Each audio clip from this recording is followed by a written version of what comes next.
Les 7 secrets de l'élevage des poules pondeuses que 95% des personnes ignorent. Quand tu consultes un professionnel d'élevage de poules pondeuses, il te donne les chiffres sur la rentabilité, sur les bénéfices prévisionnels, sur le suivi sanitaire, sur l'alimentation, mais il y a des petites choses qu'il ne te dit pas. Soit parce qu'il ne connaît pas, soit parce qu'il n'a pas d'expérience dans le secteur. Ces petites choses sont essentielles pour la réussite quotidienne dans ta ferme. Dans cette nouvelle vidéo, je vais partager avec toi les 7 secrets de l'élevage des poules pondeuses qu'on ne te dit pas souvent. Mais avant cela, je prie de me donner un like à taper sur le gros pouce bleu, de t'abonner si tu n'as pas encore fait et d'activer la cloche de notification pour ne pas rater toutes nos prochaines vidéos. Car là, je vais vous montrer les secrets des plus grands éleveurs agriculteurs pour vous aider à augmenter au maximum vos bénéfices. Donc, likez, abonnez-vous. Si vous voulez juste après l'intro de la chaîne.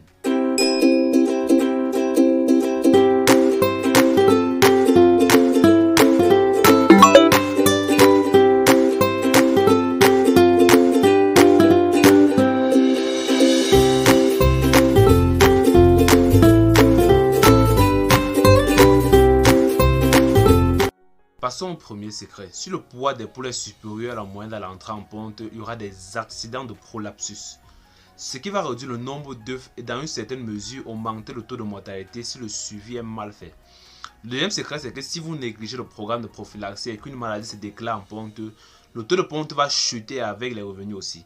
Pour trouver le taux de ponte normal, il faudra attendre 10 jours à 2 semaines. De plus, si l'antibiotique utilisé présente un délai d'attente long, les œufs produits durant cette période seront détruits au risque de causer les résistances aux antibiotiques chez le consommateur. Mais généralement, certains ne le font pas. Même si les poules sont malades, ils pondent les œufs, ils vont toujours aller vendre. Ils s'en foutent, ils veulent juste les revenus. Et pour cela, il faut adopter une bonne fiche de prophylaxie. Et comme on l'a entendu, nous avons les fiches de prophylaxie pour poules pondeuses et pour poulets de chair pour ceux qui sont intéressés à base de produits chimiques et de plantes médicinales. Troisième secret qu'il faut savoir est que si durant la ponte vous manquez de fonds de roulement pour acheter l'aliment, le taux de ponte va chuter sur au moins 2 semaines. De plus, si vous changez la formule alimentaire durant la ponte, vous allez avoir une baisse de ponte dans la ferme avant de retrouver le pic. Si vous manquez d'eau par suite d'une coupure de courant, d'une panne de groupe pour ceux qui utilisent les abreuvoirs automatiques ou d'une négligence, le taux de ponte va chuter. Vous allez perdre beaucoup d'argent sur une durée de 7 à 14 jours au moins. L'eau, c'est la clé, souvent négligée en élevage. Le cinquième secret, c'est que si une poule pondeuse ne pond pas un œuf chaque jour, ou si quelqu'un vous dit cela, alors il ignore tout le processus de production de l'organisme d'une poule. De façon générale, une poule pond 2 œufs après 3 jours. Et généralement, c'est même un œuf après 26 heures de temps.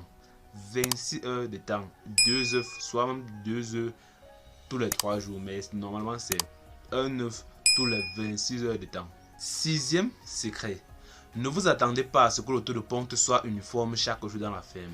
Chaque deux jours, le taux de ponte chute pour une journée et c'est normal.